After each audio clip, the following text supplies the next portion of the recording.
My name is Francesca and I am 32 years old. The day I was lying in a hospital bed with my leg in a cast and cracked ribs, still in shock from the car accident, my boyfriend of 4 years posted a photo of himself hugging his ex-girlfriend, grinning under the caption, "Finally free of that parasite who only complains." At that moment my phone kept buzzing, not with check-ins but with calls from his mother, crying and begging me not to ruin her son's future. I read that line and felt as if my 4 years of youth had been publicly mocked. Have you ever had the person you loved with all your heart turn their back on you at your most vulnerable moment? If you have, leave a comment so I know I'm not alone. Remember to hit like and subscribe so you can follow the whole story and hear what happened after I decided not to stay silent. I still remember that fateful day in Portland when my company sponsored a community garden restoration project. I was a brand new volunteer assigned to the team working with compost. That's where I met Ethan. He called himself the Compost King, a line that made everyone laugh. It sounded silly, and for a moment, oddly sincere, and I blushed because of the way he said it. There was an oddly sincere ring to it. He stood in the circle and talked about turning trash into rich soil, saying, "All decay is the beginning of something better." I loved that idea, how loss could be the first step toward growth. Later I'd see the darker side of that metaphor. Whatever was decaying in our relationship wasn't leaves, but my self-respect. At first, Ethan made me laugh with his awkward jokes. He took me for cheap coffee at a corner shop and talked about his dream of opening a community education center where city kids could learn to grow things, recycle, and live more sustainably. I looked into his bright brown eyes and believed I had found someone different. But different is not always good. Over 4 years together, Ethan was unemployed more often than he was employed. In the early weeks, he would excitedly bring home flyers for workshops, saying, "I'm about to start a new project. You need to wait a little." But wait a little stretched into months and then years. When he did find work, it rarely lasted, 3-4 months at most. Then he'd quit, offering excuses like, "My boss doesn't get me, the environment isn't right," or, "I need to find something more meaningful." Meanwhile, I worked my tail off to pay rent, utilities, and insurance. The lease for our small apartment in East Portland had only my name on it. Ethan said his credit score was messed up. "Just temporarily, hun." I nodded and tried to believe him. I remember signing the lease. My hand shook as I wrote both security deposit checks, while Ethan sat beside me promising to make it up with love and being there. But what kind of being there?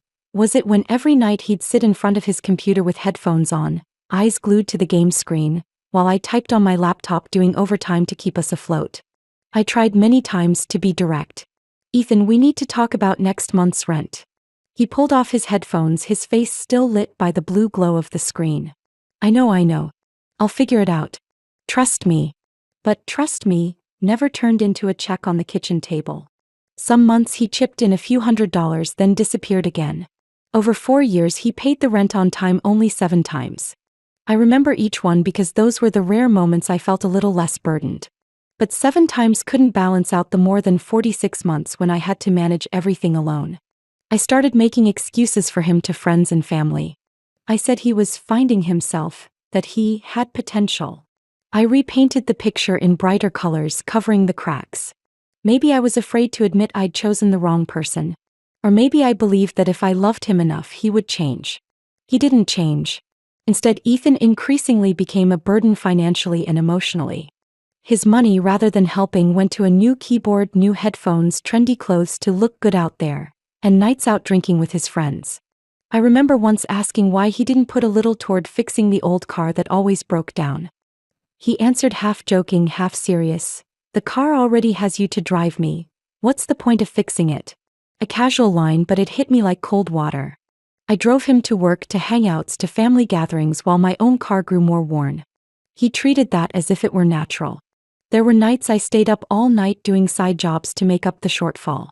Watching him snore on the couch with the game screen still on, I felt both pity and frustration. I told myself, he's finding himself. I just need to be patient a little longer. But deep down I knew I was deceiving myself. Occasionally Ethan showed remorse. He'd buy a cheap bouquet of flowers and hand it to me with an awkward smile. "You're the best thing in my life. I promise I'll try harder." And I softened. I put the flowers in a vase and looked at them like proof he would change. But flowers wilted. So did promises. I thought about breaking up many times. But I stayed tied to memories, the fear of being alone, and a naive belief that love could turn trash into flowers, just like Ethan once said at the community garden. Those 4 years I was the one keeping the lights on and the meals on the table. Ethan was hot and cold, sometimes fired up with grand plans, sometimes withdrawn into his gaming world. I'd watch him and see a boy who hadn't grown up, someone who needed someone to lift him. Instead of loving a man, I had been holding a grown child, hoping my care could make him mature. I only truly understood that when the accident happened. When I lay motionless, in pain and confused, he wasn't there. When I needed a hand to hold me so I wouldn't feel alone, he had already let go. Everything Ethan had promised, everything I'd tried to believe, remained only in the memory of a woman who had given everything and received nothing in return. That night, everything happened so fast I couldn't make sense of it. The traffic light was still glowing red ahead. I slowed, thinking it was safe to go straight. But from the left came a flash of headlights and the screech of brakes. A violent impact tore the air apart, throwing me to the side like a useless object. I heard metal twist, smelled the burn of airbags deploying, and then a blank, murky void. I woke under white lights. My left leg was in a heavy cast. Each breath felt like knives against cracked ribs. The doctor told me I had a broken leg, 3 cracked ribs, and a concussion. "You're very lucky, Francesca," he said. Lucky? I felt like I had escaped hell only to be trapped in a shattered shell. The first person I wanted to see was Ethan. I imagined him rushing in, taking my hand, whispering that everything would be okay. But when he showed up in that brief 20 minutes, all I got was a flippant line. I can't stand the smell of hospitals. I have to go to avoid having a panic attack." I watched his back fade through the door, feeling hollow. I was the one who had been in the accident, the one injured, but the pain he spoke of was his own. I suddenly realized that in this relationship, even when I hit rock bottom, he would still find a way to make himself the center. The person who actually stayed with me was Chloe, my college best friend. She didn't hesitate to sit on a hard plastic chair and doze by my bedside for 3 nights straight. Chloe helped me to the bathroom, cautious with every step because I trembled on crutches. She brought me hot food from home instead of the hospital's cold trays. One morning when I cried because I couldn't wash my hair, Chloe rolled up her sleeves and used the tiny wash basin to wash my hair for me. "Hold your head up, Fran. It'll just take a few more minutes. Your hair will be clean." Her voice was gentle, as if it were the simplest thing in the world. I closed my eyes and let the water run over my scalp. The warmth of friendship tightened my chest. I had gotten so used to waiting for Ethan's care that I'd forgotten real care didn't require begging. One afternoon, drowsy from pain medication, Chloe sat silently beside me scrolling her phone. The phone's light reflected on her face. I saw her eyes narrow and her hand freeze for a second. "Is something wrong?" I croaked. "No, it's nothing." She quickly put the phone away. But I'd known Chloe long enough to see she was hiding something. The medication loosened my inhibitions, so I reached out. "Give it here." "Fran, you need to rest, don't worry about this. Give it here." I almost snapped. Chloe hesitated, then sighed. Finally, she handed me her phone. And there, I saw an image I will probably never forget. Ethan beaming in the arms of his ex, Madison. His arm was wrapped around her waist and the caption was like a knife. "Finally free of that parasite who only complains." I read the line over and over, hoping it was some stupid joke. But the comments underneath are what truly left me stunned. "Congrats, bro, finally happy. You deserve better."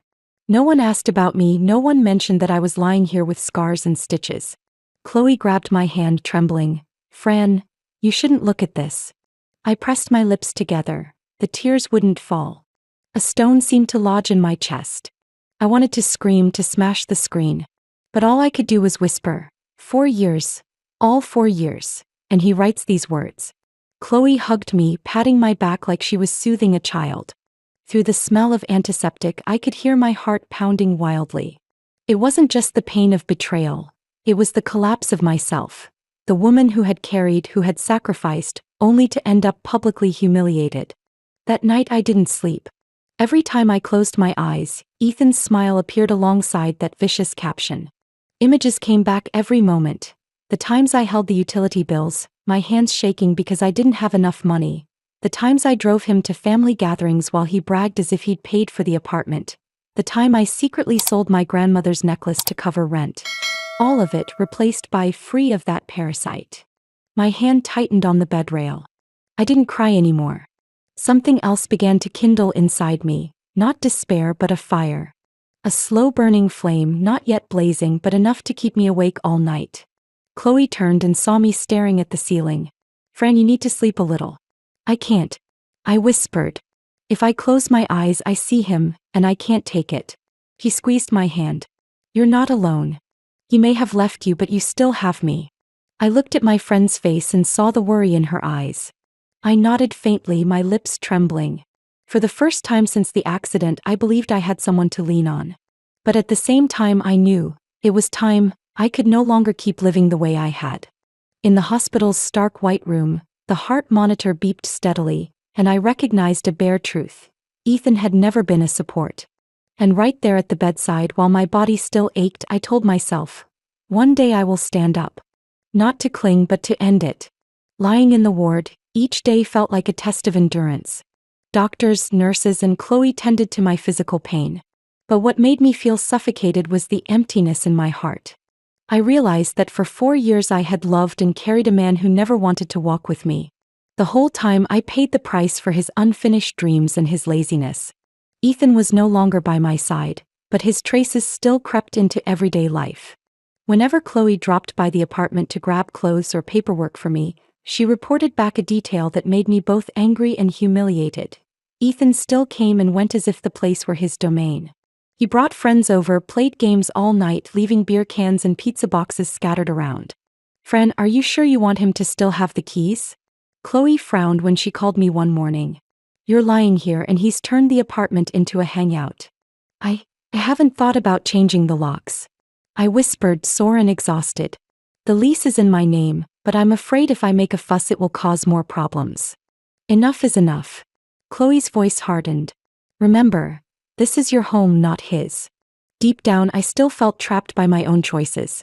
I'd gotten used to letting Ethan come and go, used to covering up the debts he left behind. But this accident was like an alarm bell. I was lying here, my body full of wounds, while he lived out there as if nothing had happened. A week later, when I could sit up for longer, Chloe brought in a thick yellow envelope. "A letter for you from the landlord." She set it on the bedside table, her eyes full of worry. I opened it and felt my heart drop. Inside was an official notice. The rent was 3 months overdue. If payment wasn't made within 15 days, we would be taken to court and forced to move out. I had been hiding Ethan for so long, hiding it from the landlord and myself. I'd been picking up extra shifts, scraping every dollar to cover the shortfall. But this month, with medical bills and temporary leave from work, I couldn't manage it. Now the cold truth lay before me in stark, impersonal lines. "Fran," Chloe said softly, "you don't have to blame yourself anymore. He's the one who should be responsible. But the lease is in my name." I exhaled. I'm the only one being threatened. Chloe sat on the edge of the bed and put her hand on my shoulder. "You've carried him for 4 years. It's time to stop." I looked down at the letter. Tears blurred my vision. Ethan on the couch, pressing the game controller while I hunched over my laptop writing extra reports to earn money. I remembered the nights he promised, "I'll make it up to you, trust me a little longer." And I believed him. I believed so much that I sold my grandmother's necklace, the only keepsake left, to pay rent on time. Now the price of that trust was a threat to be evicted from the home I had kept. That night I lay awake. Chloe dozed in the chair. I stared at the ceiling mottled with light. I felt abandoned between 2 worlds. One was the hospital where my body was slowly healing. The other was the apartment where Ethan still regarded himself as the sole occupant. In neither place did I feel like I belonged. The next morning, when the nurse came to change my dressing, I burst into tears. Not from pain but from exhaustion. I no longer had the strength to carry everything. I had lost my health, my trust, and now my home. "Francesca, you need to rest, don't dwell on it too much," the nurse soothed. I nodded slightly, but a thought flashed through me. I had to do something. I couldn't let this continue. Ethan still went to the apartment. I knew because Chloe told me. He didn't check on me, didn't send a single message, but he could still open the door and live there as if it were his. I pictured him in front of his screen, laughing with friends, while I learned how to breathe without crying from the pain. Each time I thought about it, I saw more clearly. I had lost myself over the past 4 years. And now I was being pushed out of my own home by a man who never placed me at the center. The landlord's letter wasn't a financial warning. It was the end of my endurance. I knew if I didn't stand up, I would lose everything. Chloe sat beside me and looked into my eyes. Fran, you have to decide. Keep him or keep yourself. I didn't answer. But inside the answer was clear. My body might still be weak, but my mind was starting to find a way out. I remember the morning the landlord's letter lay on the hospital table. I felt backed into a corner. But it was also the moment I realized I had to change. I couldn't keep living as someone who carried others only to be abandoned. I decided I would cleanse my life, starting with the apartment that had been more burden than home for 4 years. I picked up the phone and called Lucas, my older brother. He was 4 years older than me, blunt by nature, and he'd never liked Ethan.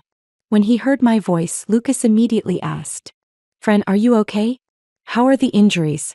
"I'm hanging in." I swallowed and took a deep breath. "But I need you to help me with something, a big thing." Lucas was silent for a few seconds, making sure I was serious. "Tell me." I told him everything. How Ethan had abandoned me in the hospital, the 3-month overdue rent notice, the years I had carried everything. On the other end, Lucas didn't say a word until I finished. "I want to clear out the apartment. Everything of his has to go." Lucas snorted, his voice low. "Finally you're done. Amanda and I will come. I'll call a few people. Don't worry." Amanda, my cousin, was the kind of woman who feared nothing. The more chaotic the situation, the calmer she was. When I asked, she answered tersely, "Great. I'm so bored at home anyway. Give me a few hours and I'll bring gloves." I put the phone down, feeling both shaky and relieved. Shaky because I knew I was stepping into an uncompromising confrontation. Relieved because for the first time I wasn't alone. That day Lucas called on video so I could be there, even though I was still in the hospital. The screen showed him and Amanda standing in my apartment, both wearing gloves and faces set. "You ready?" Amanda asked. "Ready," I replied, my heart pounding. They started with Ethan's prized possession, the black and red gaming chair he called his throne. Lucas heaved it out of the living room corner, smirking. "A throne, huh? Looks like a throne for the dump." Watching it on the screen, I felt liberated. After all those nights I'd watched him bury himself in games while I hunched over work, that chair being hauled away felt like a symbol collapsing. Next, Amanda opened the cabinet and pulled out neatly shrink-wrapped boxes of sports cards. "His saving for the future collection, huh?" She raised an eyebrow. "You sure you want to toss all of it?" I nodded, my voice firm. "Everything. Except his IDs." So box after box of cards, figures, and all the trinkets he cherished went into cardboard cartons and down to the dumpster behind the building. Lucas even turned the camera so I could see it. A heap of his things stacked in the bin as if he were slowly vanishing from my life. Chloe, still at the hospital with me, sat beside me and held my hand. "Friend, do you feel lighter?" Lighter than ever. In a single afternoon, my apartment was transformed. Bare but clean. No more traces of the years I'd spent covering up the truth. Lucas gathered a small box holding Ethan's birth certificate, medical records, and a few family photos. "Keep this to hand over to the landlord. You don't need the bad rap of taking someone's documents." That was the boundary I wanted to keep. Return what was his, but not a bit more. That night, after everything was done, I lay in the hospital and, for the first time, could take a deep breath without choking. Felt like that room, like my whole life, had just been swept clean. But I wasn't done. I had one more thing to do. I picked up my phone and found the number for Grant, an old college friend. He was now an HR manager at a finance company in Seattle. Ethan had bragged to me that he was about to get hired there thanks to networking through my friends. I knew I had to put a stop to it before that company became his next victim. Grant picked up after a few rings. "Francesca? Wow, how long has it been? I heard about the accident. Are you okay?" "I will be." I gave a flat smile. "But I'm calling about something else." "About Ethan." There was a pause. Then Grant sighed. "I figured. He applied to our company and is in the final round." "What do you want to say?" I laid out the last 4 years. Ethan unemployed, in debt, living off me. I told him how he bragged about the apartment as if it were his while he couldn't even pay rent. I even sent Grant some photos and proof. The overdue rent notice, the post where he publicly humiliated me. Grant, I just want you to know the truth. He can't manage his own finances. How could he be trusted in a finance company? I said, my voice shaking with pain and anger. Grant was quiet for a long time, then replied, Francesca, thank you for telling me. I'll pass this to the hiring committee. They need to know so they don't make a mistake. I set the phone down, feeling my heart thump back to life after days of numbness. This wasn't just personal anymore. I wasn't only protecting myself, I was keeping an irresponsible man from hurting others. Chloe looked at me and smiled. See? You're stronger than you think. I rested my head on the pillow and closed my eyes. I believed I was truly beginning the cleansing process. No more covering, no more carrying, no more pretending. Step by step, I was stripping away everything that had dragged me under. And I knew there was more to do. But at least the path was clear. My phone started ringing non-stop early the next morning. On the screen, the name Deborah, Ethan's mother, kept flashing until I switched the ringer off. But she didn't stop. Voicemails poured in, her voice both sobbing and shrieking. Francesca, what are you doing? Are you trying to ruin Ethan's future?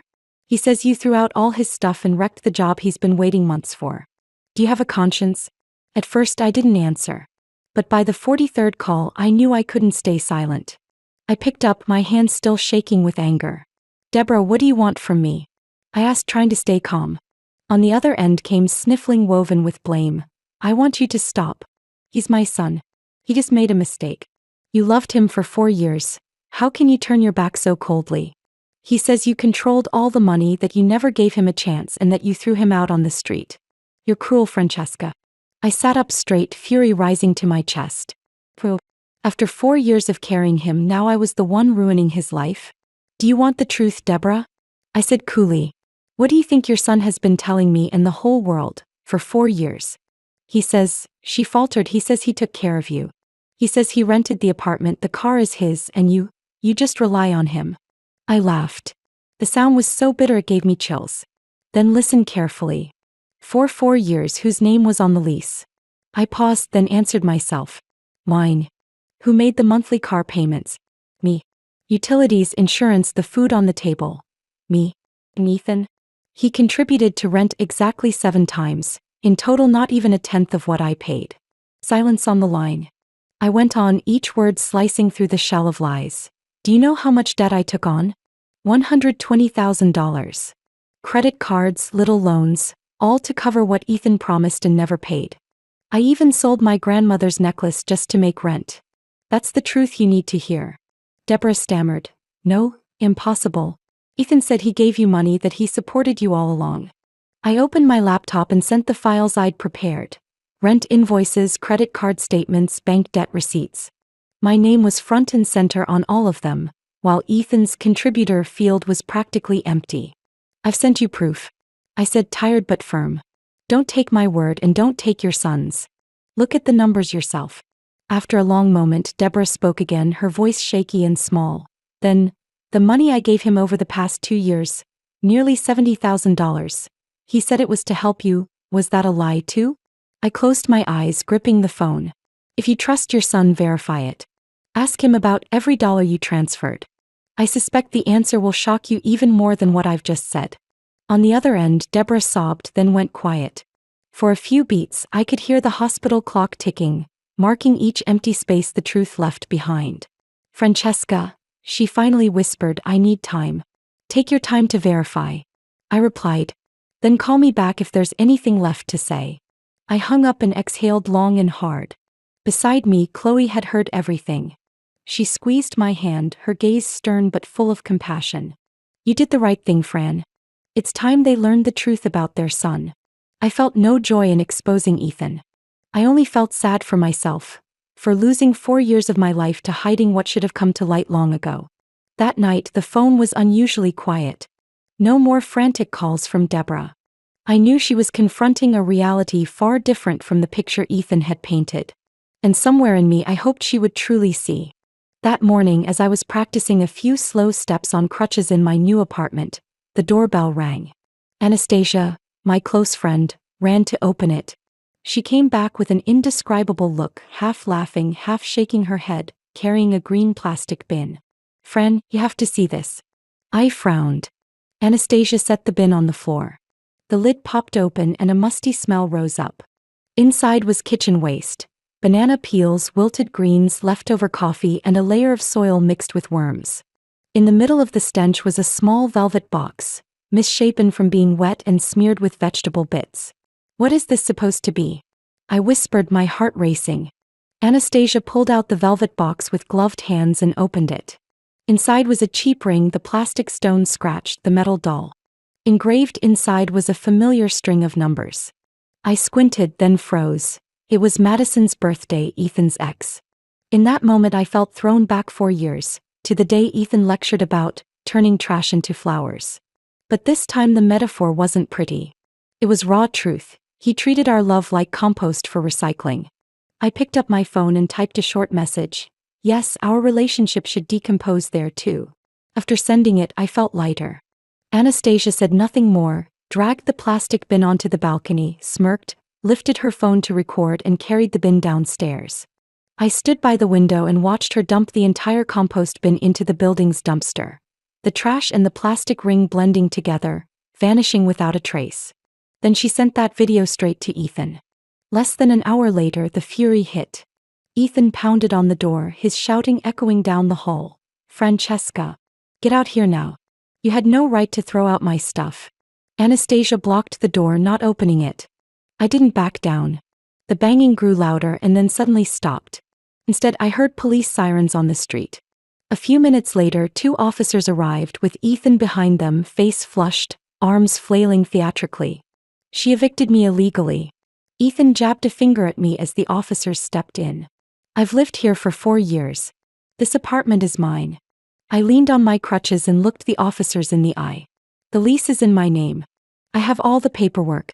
One officer turned to Ethan. "Is your name on the lease?" I lived there with her. We're basically husband and wife." Ethan stammered. "We're not asking about your relationship." The officer cut in. "Is your name on the legal documents?" Ethan went silent. I handed them a copy of the lease along with the payment receipts for the last 3 months, all bearing my signature and my account. One officer nodded and returned the papers. "By law, this is Ms. Francesca's legal residence. You have no claim here." Ethan started to lose control, his voice going high. "She threw out all my stuff. That's personal property." I answered calmly. "I kept anything with legal value and gave it to the landlord for you to pick up. As for the rest, you know very well. Most of it was what you bought while not contributing a single dollar to rent." The air was tight with tension. Then one officer looked down at the driver's license in Ethan's hand and frowned. "Are you Ethan Walker? We need to verify one more thing." He nodded quickly, trying to regain his swagger. But the radio confirmed it. Ethan had an active warrant for more than 12 unpaid traffic tickets, totaling more than $1,200. "Ethan Walker, you're under arrest for failure to comply with a court order." The officer was firm. Ethan glared at me, his hoarse shout breaking. "You did this to me. Francesca, you'll pay for this." The 2 officers cuffed him and led him out. Neighbors cracked their doors, whispering. The image of Ethan, the man who used to brag he was the provider, being escorted down the stairs, disappeared beneath the red and blue flash of the patrol car. The door closed. The apartment fell quiet. Anastasia stepped over and put a hand on my shoulder. "How do you feel?" I let out a long breath, still staring at the empty space where he'd just been. Like I just took out one last piece of trash. Anastasia nodded. We stayed silent for a long while. In that quiet, I heard my heart beat clearly, no longer racing with fear but steady with relief. That night I sat by the window watching the city lights. Outside, a light rain fell, each drop tapping the awning. I thought about the past 4 years, about all the days I clung to the illusion that love could turn trash into flowers. And the last image before I fell asleep was Ethan's cuffed hands, proof that justice can arrive when you least expect it. That afternoon, when my pain had eased and walking on crutches was becoming a habit, I received an unexpected message. It was from Deborah. Just one line: "We need to meet. One last time." For weeks she had called non-stop, accused me, and then went silent after I presented the evidence. I thought the connection would end in quiet. But now I understood Deborah wanted to face things. Strangely, I wanted that too. We met at a small cafe by the park. I arrived early, sat at a window table and leaned my crutches beside me. My breath trembled, not from pain, but from the feeling of stepping into an unwritten final chapter. Deborah came in, thinner than before, her face etched with fatigue. She no longer had the haughty air of someone who believed her son was the center of the universe. When she saw me, she paused for a few seconds, then slowly sat down. Francesca. Her voice was low and hoarse. I was wrong. She placed a brown envelope on the table and pushed it toward me. In here is $2,500. It's not enough to make up for what my son took, but it's what I could scrape together right now. I want to give it to you as an acknowledgement of my mistake. I looked at the envelope, then raised my eyes to meet hers. Deborah, I didn't come here for money. I know. She answered quickly, eyes reddening, but I need to do this. I believed Ethan blindly. He told me he supported you, that he sacrificed for you. I believed it all. I even gave him tens of thousands of dollars, thinking it would help you both get stable. And now I know it was all lies. She dabbed her tears with a tissue, her hand shaking. I'm sorry, Francesca. Not for blaming you, but for spoiling my son until he forgot responsibility. I created a man who thinks the whole world owes him. I went still. Inside me, the rage was gone. What remained was weariness mixed with pity. I thought of Ethan in the police car, screaming and blaming me. I thought of Deborah, who had shielded him for years and now realized she, too, was a victim of her own overprotection. You know, Deborah, I said softly, no one can carry Ethan's lessons for him. Not me. Not you. He has to pay for his choices himself. Deborah bowed her head, tears spilling. I'm scared. I'm afraid if I let go, he'll collapse. The more you hold on, the less he'll stand up. I replied, steady, that's the truth I learned with my own blood and tears. A long silence fell. In the cafe, the grinder whirred and spoons clinked against cups. At our table, there was only the sigh of a mother letting go of a long-held illusion. Deborah looked up, her eyes full of resolve and despair. I promise you, Francesca. This time I'll make him take responsibility. I won't rescue him anymore. I believed her. Not because she wanted to protect me, but because she looked truly spent. The blindness had fallen away, leaving a woman facing the consequences of loving too much. I picked up the envelope but didn't open it. I'll use this to cover some remaining medical costs. But Deborah, remember, this money doesn't change the past. It reminds us we both paid a price. She broke down, covering her face. I didn't offer a tissue and I didn't hug her. I let her cry because some tears need to fall without anyone stopping them. I looked out at the park. Autumn leaves were scattering on the sidewalk, the breeze making the scene more desolate. Inside me, a strange feeling spread, not victory, not revenge, but release. The day I left Portland for Seattle, a light rain fell. The city seemed washed clean, reflected in puddles along the sidewalk. A small truck carried the few boxes I had left. There wasn't much, enough to fill a corner. I sat in the old Ford I'd just bought from an acquaintance, my hand brushing the steering wheel. I called it Liberty, Freedom. The name sounded a bit corny, but I knew it was my symbol. For the first time in years, I was steering my life with my own hands. My new apartment in Seattle was in a modest building, not spacious, but with a small balcony facing the street. I set out a few pots of soil and sowed some wild daisy and lavender seeds. Each morning when I opened the window, sunlight poured in, sparkling on dew that clung to the young leaves. After so many months of gloom, a few green shoots were enough to soothe me. The building had an elevator, precious while I was still on crutches. The security cameras ran around the clock, which helped me feel safe. I no longer feared Ethan suddenly showing up, pounding on the door, demanding to be let in. I knew I was safe here. I sold off old things I didn't need. That money, plus a small payout from the accident insurance, was enough to buy liberty. When I held the keys, I laughed out loud. I remembered sitting in the passenger seat, driving Ethan everywhere while he complained about not fitting the work environment. Now the car was mine, not tied to memories of being used, but to a journey I would make on my own. I started therapy, a decision that wasn't easy. In the first session, I sat across from the therapist, a middle-aged woman named Karen, gray-streaked hair pulled back, eyes kind but sharp. She asked, Francesca, what made you stay for 4 years, even though you knew Ethan didn't bring you peace? I stayed quiet for a long time, then burst into tears. The tears weren't for Ethan, they were for me. I realized I clung to him not out of love but out of fear of being alone. I thought if I kept saving him I would have value. I turned myself into a life preserver even though the person I was saving had no intention of swimming. In later sessions, Karen helped me look back at my childhood, where I had learned to be the responsible kid in the family. I had survived by shielding others and unconsciously repeated that pattern in love. Seeing that was painful, but freeing. Only by facing the root could I let go. Outside therapy, I went back to things that once brought me joy but I'd neglected. I pulled an old camera from a drawer, a 25th birthday gift from my parents I'd never truly used. I signed up for a weekend photography class. When I raised the lens to catch the sunlight slicing through a bus window, it felt like my heart was being cradled inside the frame.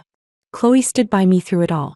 She took me to buy paints and nudged me into a community art class at the local cultural center. I remember sitting at the easel for the first time, my hand trembling as I mixed colors. I painted a tree, its trunk gray and worn but green shoots sprouting from the roots. The instructor looked at the painting and smiled softly. "That's a beginning." Chloe laughed and whispered in my ear, "See? That tree is you." I chuckled and a simple happiness spread through me. For the first time in a long while, I wasn't bound by debt notices or the click-clack of Ethan's keyboard at night. I was living for myself, not to prove my worth to anyone else. Some evenings we sat on the balcony with tea watching the streetlights flicker. Chloe tilted her head, her eyes both serious and gentle. "Fran, you know what? You don't have to be anyone's life preserver. You only need to learn to swim for yourself." Her words touched the core of my fear.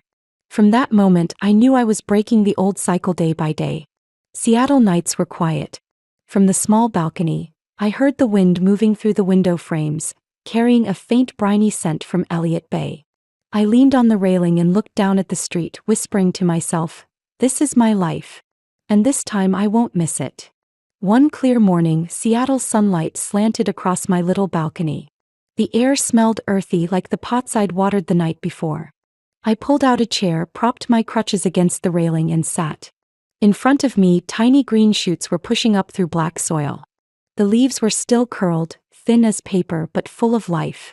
I stared at them for a long time until an image surfaced. Ethan years ago, standing in that Portland community garden, rhapsodizing about turning trash into flowers.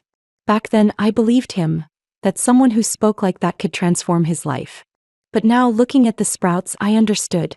Trash turns into flowers only when we tend it properly, choose wisely, and most of all, don't live with it forever. I let out a small laugh. "Not bitter anymore, light." I murmured, "Yes, old things can become new again, but only if you tend them. Not by holding on to what's rotten." Chloe stepped out with 2 cups of hot tea. She set one beside me and sat in the chair across. "Smiling to yourself?" she teased. "Yeah." I took a sip. Jasmine drifted up. I was thinking about Ethan and his compost philosophy. Chloe arched an eyebrow, half curious, half wry. "That compost king again?" "Yeah." I nodded. "But this time it makes me laugh more than it makes me mad." We were quiet for a while, listening to sparrows chirping under the eaves. I spoke again. "You know, Chloe, for a long time I thought the only way to be at peace was for him to fall apart. But now it's different. I don't need him to be pathetic for me to be calm. I just need the truth. And I need to keep my boundaries." Chloe's gaze softened. "Then you found your answer." Yes, the answer was in those sprouts. New life doesn't come from waiting for someone else to change, but from what I sow and tend with my own hands. A light breeze stirred the leaves. I set my hand on the chair arm and felt grateful. Grateful to still be here after the accident, after the blind years. Grateful to still have the chance to build a different life. I looked down at people hurrying to their morning routines. Each carried a private story, probably with fractures no one else could see. And I realized I wasn't alone in this. Everyone eventually has to learn to let go, to set boundaries, to choose their own peace. I turned to Chloe and smiled. Maybe in the end the compost philosophy is true. But not because of Ethan. Because of me. She laughed and lifted her cup. "To a new beginning." I raised mine and quietly spoke my closing line. "I don't need revenge to be at peace. I only need the truth and my boundaries, and I have them." In that moment, I felt as if I were sprouting too, fragile but determined, ready to rise from the old soil where I'd once been buried. Sitting on the balcony, watching the green shoots stretch in the morning sun, I knew this journey wasn't mine. Each of us eventually faces a choice. keep carrying what has rotted, or dare to clear it out and sow again from the start? I chose to sow again. What about you? If you were in my place, would you choose to forgive or let go to keep your peace? Share your thoughts in the comments. Your story might be the strength someone else needs. And if you feel connected to this journey, don't forget to like, subscribe, and turn on notifications so we can keep walking together through stories of family, love, and the boundaries we all have to learn to protect. There's so much more I want to share, real slices of life, and I hope you'll stay with me.